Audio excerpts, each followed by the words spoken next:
The secret plot: how the US tried to kidnap Venezuela's Maduro using his pilot.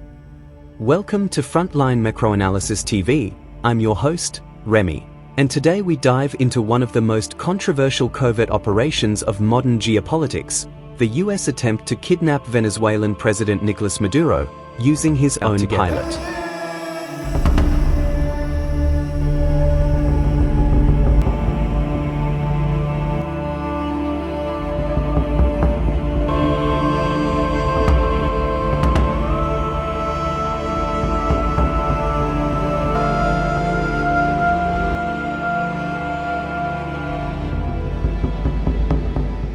A story that sounds like a spy thriller, but it's rooted in very real political and intelligence maneuvers.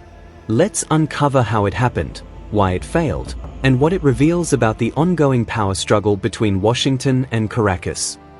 To understand this operation, we need to go back to the U.S. of Venezuela standoff that has lasted for over 2 decades.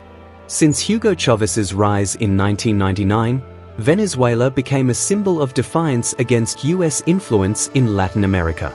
Chávez nationalized oil, expelled US diplomats, and accused Washington of plotting coups, claims many dismissed, until years later, when declassified documents began revealing covert efforts to destabilize his government.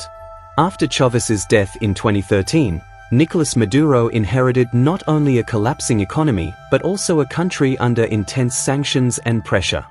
By 2018, the Trump administration openly declared Maduro's presidency illegitimate after a disputed election, and recognized opposition leader Juan Guaidó as interim president.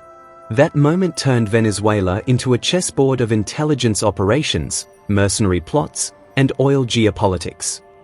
Here's where the story takes a darker twist. Reports emerged that Maduro's personal pilot, a man trusted with the life of the Venezuelan president, had secretly been working with the U.S. Drug Enforcement Administration, DEA. According to investigative leaks and regional intelligence reports, the pilot had been approached years earlier by U.S. agents, supposedly as part of a drug trafficking investigation tied to members of Maduro's inner circle. But soon, this relationship shifted. Allegedly, the pilot began feeding the DEA with flight schedules, presidential routes, and security details. The ultimate goal? To lure or isolate Maduro long enough to capture him mid-flight or divert his aircraft to a neutral airspace, a move that would effectively amount to a kidnapping operation. Some analysts claim the plan was to extract Maduro to a third country where he'd face charges for narco-terrorism, a case built by the U.S. Justice Department in 2020, which offered a $15 million bounty for his arrest. Think about that, $15 million. Alive or captured. That bounty transformed Maduro from a political adversary into an international fugitive, at least in US eyes. The plan, however, never succeeded.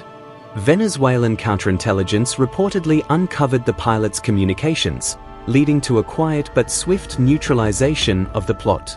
Maduro later claimed his security services had unmasked an infiltration attempt that involved a US pilot and CIA operative stationed in Colombia. Washington, of course, denied everything. But around the same time, Operation Gideon was exposed, a failed invasion attempt by American mercenaries led by former US soldiers, allegedly trained in Colombia, who tried to enter Venezuela by sea to capture Maduro. It's hard to ignore the timing. Both operations, the pilot infiltration and Operation Gideon, show a pattern of desperate, covert efforts to remove Maduro without direct US military involvement. Why the US wanted Maduro gone? But why such obsession? 3 main reasons stand out. Oil control. Venezuela holds the largest proven oil reserves in the world, over 300 billion barrels. Controlling or influencing that resource is a major strategic advantage. Regional power play. A socialist, anti-US government surviving in America's geopolitical backyard challenges the Monroe Doctrine. Domestic politics. In US elections, being tough on dictators, especially socialist ones, plays well with voters in Florida and beyond. In short, taking out Maduro would have been both a strategic victory and a political trophy. Implications and global message.